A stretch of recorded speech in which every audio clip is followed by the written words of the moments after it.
В тъмнината преди първия изгрев, когато светът все още бил мисъл в ума на Създателя, едно сияние се откроило сред хаоса, светлина, която не принадлежала на Слънцето, а на самото знание. Казват, че тази светлина никога не угаснала. Тя се превърнала в глас. Глас, който не говори с думи, а с вибрации, с пулса на самата Вселена. Този глас, древен, вечен, без лице и име, е това, което хората по-късно нарекли гласът на вечността. Много преди първите писма да бъдат изписани, преди пирамидите да докоснат небето и преди човекът да произнесе първата молитва, това знание било запечатано. Не в книга, не в паметта на жреците, а в камък от светлина, в изумрудените скрижали. Те не били създадени от ръце, а от мисъл, изковани не във времето, а отвъд него. Всеки символ върху тях бил вибрация, нота от песента на самото съществуване. Кой ги е създал, никой не знае със сигурност. Някои казват самият Тот, повелителят на мъдростта. Други, че това били дарове от боговете, изпратени на човечеството, когато то било готово да разбере сътворението. Но може би те не са били предмети, а врата към знание, което никога не се губи, защото не принадлежи на света на формите. Казват, че онзи, който застане пред скрижалите с чисто сърце, няма да види букви, а отражение на самия себе си. Защото изумрудените скрижали не се четат, те се преживяват. И всеки, който ги чете, всъщност се връща към онова, което винаги е било вътре в него. Затова се наричат гласът на вечността, защото не говорят, а напомнят. Няма храм, който да ги пази, няма стражи, които да ги бранят, защото тяхното място не е в света на камъка, а в света на съзнанието. И ако ги търсиш, няма да ги намериш в пустинята или под земята. Ще ги откриеш, когато затвориш очите си и тишината стане по-силна от мислите. Тогава ще чуеш глас тих, познат, древен, глас, който казва «Помни». Знанието никога не умира. То чака. То си ти. И така започва пътят към разгадаването на скрижалите. Път не през времето, а през съзнанието. В началото на времето, когато океаните все още пазили тишината на сътворението, един мъдрец погледнал към небето и чул глас, който не идвало от звезда, а от вътрешността на самата светлина. Това бил Тот, последният жрец на Атлантида, пазителят на древното знание, онзи, който виждал мисълта на боговете и превръщал невидимото в слово. Когато Атлантида започнала да потъва под вълните, Тот разбрал, че светът ще загуби своята памет. И тогава решил да я запази не в думи, а в светлина. В сърцевината на земята, в храм от кристал и злато, той създал 7 скрижали, всяка жива, вибрираща, безсмъртна. Те не били от камък, защото камъкът се руши. Те не били от метал, защото металът корозира. Те били от същността на самия изумруд. Символ на знанието, камъкът, който не угасва. Върху тях Тот не писал букви, той записал честоти. Мисълта му, пречистена до съвършеност, станала форма. Всяка вибрация била ключ, всеки символ – врата. И когато скрижалите били завършени, те засияли със светлина, която никой огън не може да създаде. Тот ги нарекал диханието на вечността. В тях той вложил всичко, което човекът някога ще трябва да си спомни. Знание за звездите и телата, за живота и смъртта, за законите, които управляват и боговете, и хората. След това затворил очи и видял бъдещето.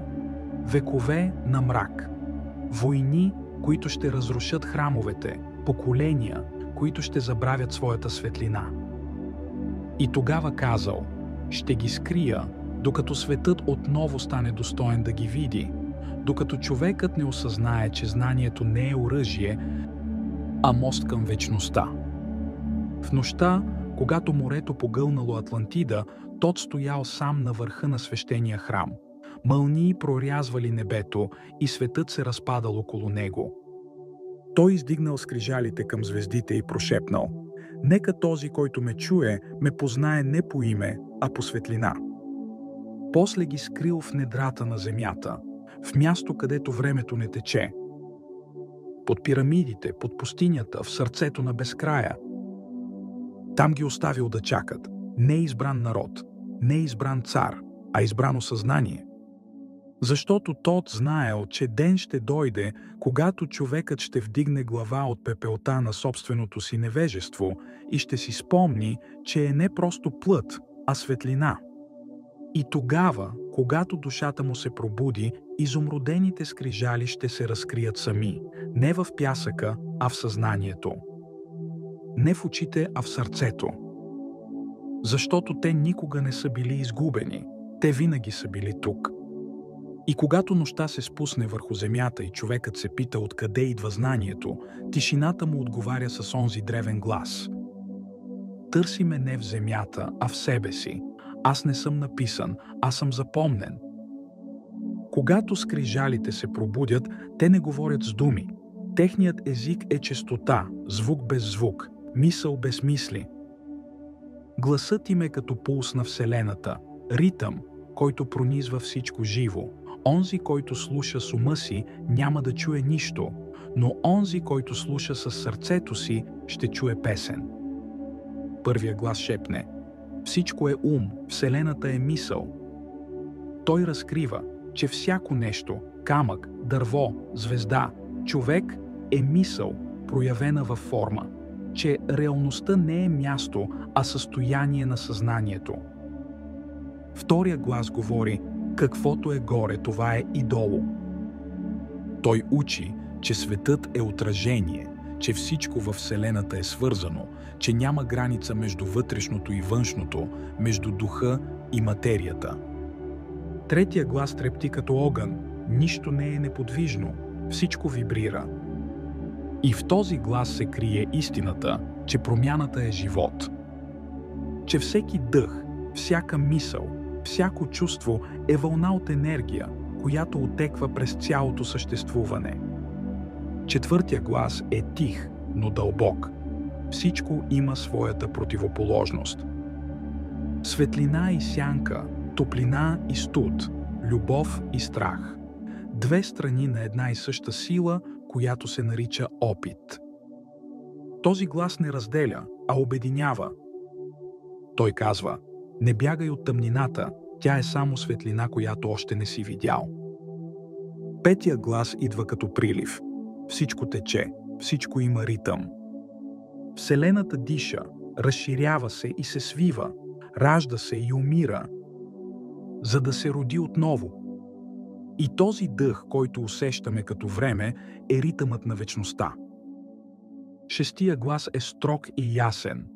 Всяка причина има следствие. Всяко следствие има причина. Няма случайност.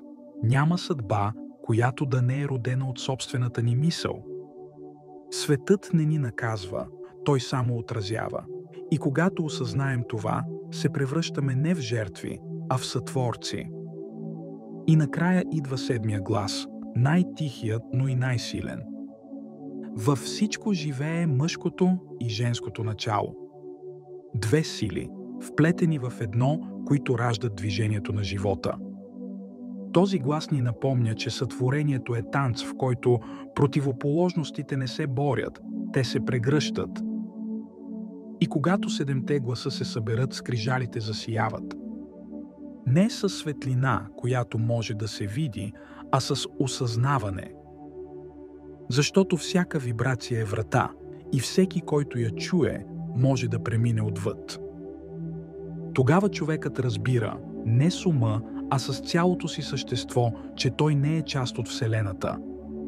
Той е самата Вселена, която се преживява през него. И гласът от изумруда отново шепне: „Аз съм в теб. Винаги съм бил. И когато ме чуеш, ти ще си този, който създава.“ Ако този глас докосна душата ти, подкрепи светлината. Харесай видеото, Абонирай се за канала. Нощта е тиха. Въздухът стои неподвижен, а звездите светят като спомени от древни времена. В сърцето на храма гори пламък, не от огън, а от светлина, която не хвърля сянка. Там стои посветеният, сам, но не самотен. Пред него изумрудените скрижали. Не като предмет, а като присъствие. Те трептят с ритъма на неговия дъх. Пулсират като живо същество. Всеки звук, всяка мисъл, всяко усещане се превръща в отговор. Посветения протяга ръка, но не докосва скрижалите, защото няма какво да се докосне. Вместо това, докосването идва отвътре. Светлина се спуска в ума му и той разбира, че това, което стои пред него, не е книга от света, а огледало на неговата собствена душа. Гласът се надига в него познат, спокоен, вечен. Ти ме търси отвън, но аз винаги съм бил в теб. Не можеш да прочетеш това, което вече знаеш. Можеш само да си спомниш. И тогава скрижалите се разтварят не във въздуха, а в съзнанието му. Символите започват да се движат като жива светлина. Те не казват, а показват. Всяка дума е чувство. Всяка форма – осъзнаване. Тот не говори на ученика си. Той му позволява да си спомни. Посветеният вижда света като мрежа от светлина. Всяко същество, всяка звезда, всяка мисъл, свързани като едно съзнание. Той разбира, че няма аз и друг. Няма тук и там. Има само едно и то вибрира. Това е езикът на скрижалите, казва гласът. Не думите, а връзката между тях. Не символите, а светлината, която ги създава. В този миг времето спира. Посветеният не стои в храма, не стои на земята. Той е навсякъде. Вижда звезди, които се раждат и умират. Вижда реките на енергия, които текат през съществуването. И разбира, че животът не започва с раждането, нито свършва с смъртта. Той просто променя формата, както водата става облак, а облакът – дъжд. Това е вечността, прошепва гласът. Не време без край, а състояние без граници. Светлината става по-ярка, докато цялото му същество се слива с нея. Скрижалите изчезват, храмът изчезва и остава само осъзнаването. Тихо, дълбоко, безкрайно. Когато отваря очи, светът вече не е същия. Същите звезди, същия въздух, но всичко диша различно.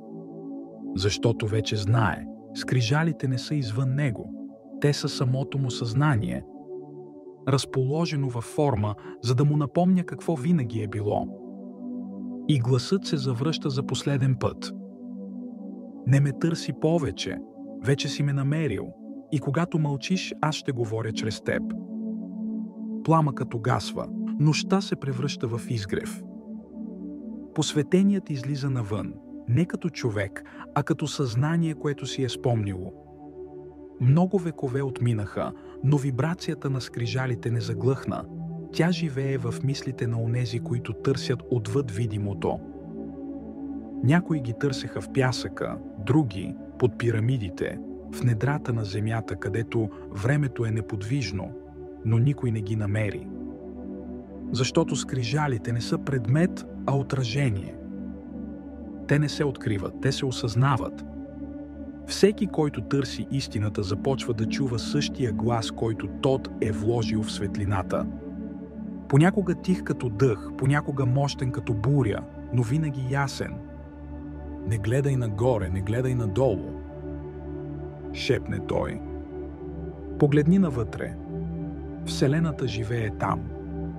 Скритото послание на скрижалите е просто, но простотата му плаши човека, свикнал да търси сложност вместо истина. Истината е тази. Човекът е израз на съзнанието. Той не живее във Вселената. Той е начинът, по който Вселената осъзнава себе си. Всяка мисъл, която излъчва, създава свят. Всяко чувство, което храни, движи енергия. И ако може да осъзнае това, той не би търсил повече богове, защото ще разбере, че той самият е техния глас. Тот не е искал последователи. Той не е искал култ, нито вярващи. Искал е осъзнати души, които да си спомнят, че са безсмъртни. Не запомняй думите ми, казал е той. Запомни тишината между тях. Там е истината. Скрижалите били създадени, за да напомнят това на човечеството, когато то забрави.